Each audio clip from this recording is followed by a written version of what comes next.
Orang-orang tua bijaksana yang diceritakan dalam Al-Quran, apabila mereka sudah berpikir tentang anak-anaknya, pertanyaan yang paling menggoda hati mereka tidak lain adalah ma ta'buduna min ba'di. Ini yang ditanyakan Nabi Yakub kepada anak-anaknya. Ini yang ditanyakan Nabi Ibrahim dan Nabi Ismail kepada putra-putranya.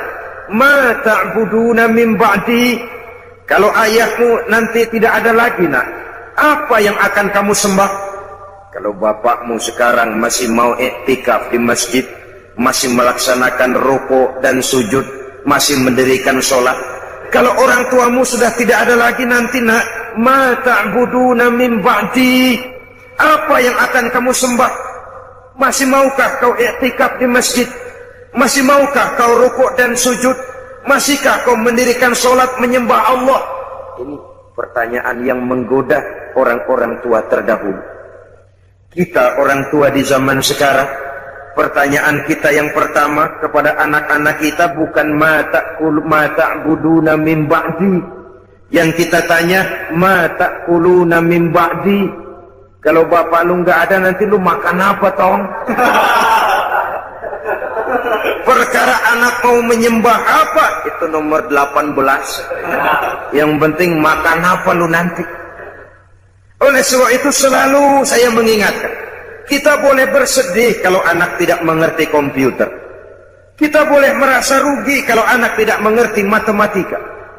Kita boleh bersedih sebagai orang tua kalau anak buta bahasa Inggris misalnya. Tapi tahukah kita bahwa tidak ada satu kemalangan yang lebih malang selain daripada kalau kita mempunyai anak-anak yang jauh dari nilai-nilai iman.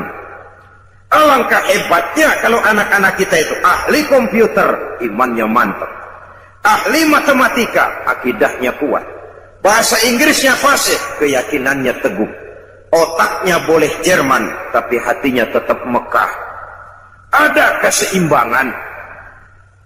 Punya stabilitas temperatur batin, sehingga dengan demikian jiwanya tidak lentur dan luntur. Ia tidak kehilangan idealisme di tengah jalan. Beriman kepada Allah dengan sebenar-benarnya, meresap sampai ke tulang sumsum yang dibuktikan dengan amal perbuatan kita. Kalau sekedar beriman, sekedar berucap saja rasanya mudah.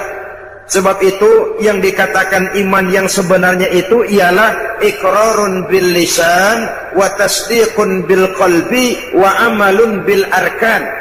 Diucapkan dengan lidah, dibenarkan oleh hati, diamalkan oleh seluruh anggota badan. Maka nilai iman juga lalu bertingkat. Ada orang yang nilai imannya baru kepada tingkat iqrarun bil lisan, sekedar ucapan lidah, belum berakar ke hati. Iman yang begini nih, yang kesenggol supermi 3 bungkus amburadul.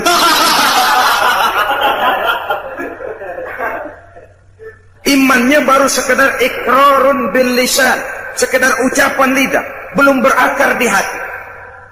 Mudah goyah seperti buih di lautan. Ada yang selain sudah diucapkan oleh lidah, dimantapkan, dibenarkan oleh hati. Lidahnya mengucapkan amantu billah, saya beriman kepada Allah. Hatinya meyakinkan itu sedalam-dalamnya, tapi belum diamalkan melalui anggota badannya. Oh, saya sih biar nggak sembahyang, iman mantep, Mas. Mantep. Jangan coba-coba ganggu agama saya, tak celurit sampean. Sembahyang enggak, agama dihina, marah bukan main. Ya lumayan. Fanatismenya tinggi. Saudara-saudara, nilai iman yang tertinggi itu setelah diucapkan oleh lidah, diamalkan oleh seluruh anggota, dibenarkan oleh hati, diamalkan oleh seluruh anggota badan. Nyawa taruhannya, iman tidak goyah. Nah, beriman kalau belum dapat hidayah itu sulit. Tapi menjaga iman setelah mendapat hidayah jauh lebih sulit. Tantangan semakin berat. Tapi mari pada kesempatan ini kita bercermin dari perjalanan hidup seorang wanita bernama Masito. Saudara kenal Masito? Kenal? Di mana kenalannya? Dalam sejarah Masito ini wanita budiman yang teguh menjaga iman. Menurut riwayat, dia ini kan hidup dan tinggal di istana Fir'aun, menjadi penyisir rambut keluarga istana. Satu hari sedang menyisiri rambut, jatuh sisir itu. Mulutnya refleks berkata, "Ya Allah," sisir jatuh ke bawah. Kata-kata Allah ini didengar oleh intel Fir'aun. Dilaporkan kepada Fir'aun. "Lapor, bos." Kata Fir'aun, "Ada apa? Ada bahaya." "Bahaya apa?" "Ada orang menyebut-nyebut Allah. Ini kan bisa mengganggu stabilitas ketuhanan Tuhan ini. Kalau dibiarkan bahaya." "Oh, begitu?" "Iya." "Siapa manusianya?" "Masito." "Masito?" "Oh. Tangkap. Masito." Saya ada dengar-dengar kamu menyebut-nyebut Allah ya?" "Iya." "Emangnya kenapa?" "Siapa Allah itu Masito?" "Allah itu Rabbi wa Rabbukum, Tuhan saya dan Tuhan-Tuhan juga." "Loh, jadi saya ini kau anggap apa Masito?" "Tuhan adalah Tuhan dan Tuhan bukan Tuhan." "Masito, gendeng sampean."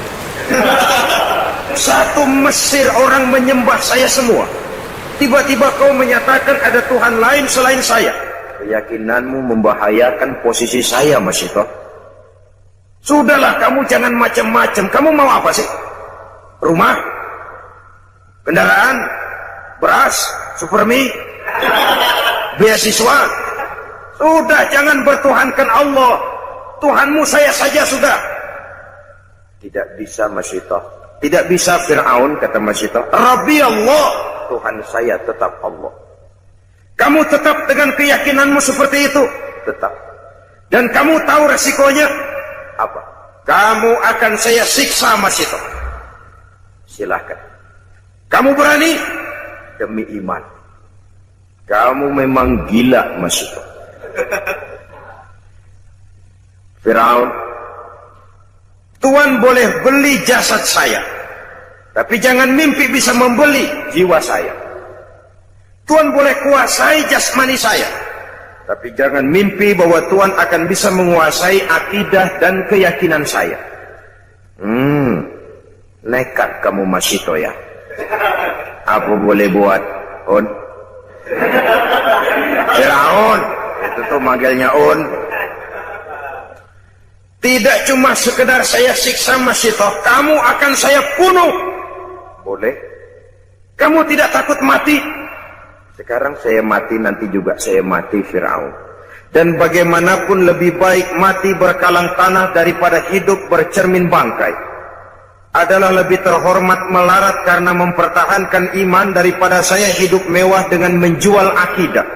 Biar nyawa berpisah dari badan, asal iman jangan berpisah dari hati.